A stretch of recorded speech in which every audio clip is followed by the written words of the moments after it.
আসসালামু আলাইকুম। এই শুক্রবার আমাদের দাওয়াত ছিল আমার বড় মামিদের বাসায়। বড় মামি আমাদের জন্য কাচ্চি বিরিয়ানি করেছিল এবং সন্ধ্যার নাস্তাতে ছিল মামির স্পেশাল নবাবী সেমাই। এই সেমাইটা আমি অনেক আগে মামির হাতেই ফার্স্ট খেয়েছিলাম এবং মামির এটা অনেক বেশি মজা হয়। আর তার সাথে ছিল আম, লিচু এবং আমার মামাতো বোন ও ঝালমুড়ি মাখিয়েছিল। ওর ঝালমুড়িটা এত বেশি মজার হয়, আসলে এটা খেতে সবাই অনেক বেশি পছন্দ করে এবং আমরা অনেক এক্সাইটেড থাকি ওর হাতের মুড়ি খাওয়ার জন্য। ঝালমুড়ি মাখা খেতে খেতে সবাই মিলে অনেক আড্ডা দিচ্ছিলাম, গল্প করছিলাম, অনেক ভালো লেগেছিল সময়। তার পরের দিন সকালবেলা আমার হাজবেন্ড, আমার ছোট মামা এবং আমার মামাতো ভাই ওরা তিনজন মিলে মাছ ধরছিল রাতে বারবিকিউ করার জন্য।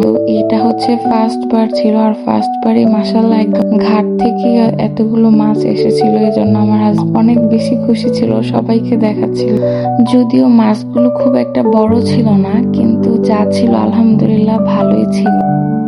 তারপর কিছু শিং মাছও এসেছিল, তো মামা হচ্ছে জাল থেকে এই মাছগুলোকে খুব সাবধানে বের করছে। তার মধ্যেও মামার শিং মাছের কাঁটা দিয়ে মামার হাত কেটে গেছে। তো এরপরে হচ্ছে কিছু ফলি মাছও ছিল।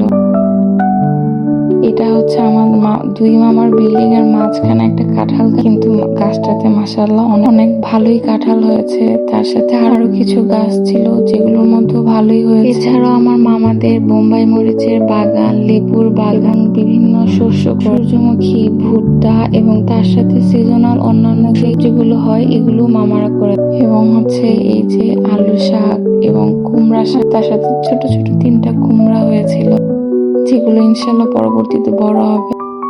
আর এটা হচ্ছে আমার মামা বাড়ির পাশে আমার একটা জায়গার মধ্যে, সেখানে শশার বাগান করেছিল। এই যে এখানে কি সুন্দর মাশাআল্লাহ শশা হয়েছে। আমরা এখান থেকে কয়েকটা একদম ফ্রেশ তাজা শশা আমরা পেরেও খেয়েছিলাম। এই শশাগুলো ইলিশ চিংড়ি তরকারি হিসেবে রান্না করে খাওয়া যায়। দুপুরে দাওয়াত ছিল আমার মেঝো মামার বাসায়। মামিকে বলা হয়েছিল যেন একদম অনেক সিম্পল আইটেম করে, কারণ কয়েকদিন ধরে মাংস এবং অনেক ভারী খাবার খেয়ে অ্যাকচুয়ালি খাবারের কোনো ইচ্ছাই নেই। তার মধ্যে মামি এতগুলো আইটেম করেছিল এবং সাথে মাংস তো ছিলই। মামির রান্নাগুলো অনেক মজার হয়েছিল।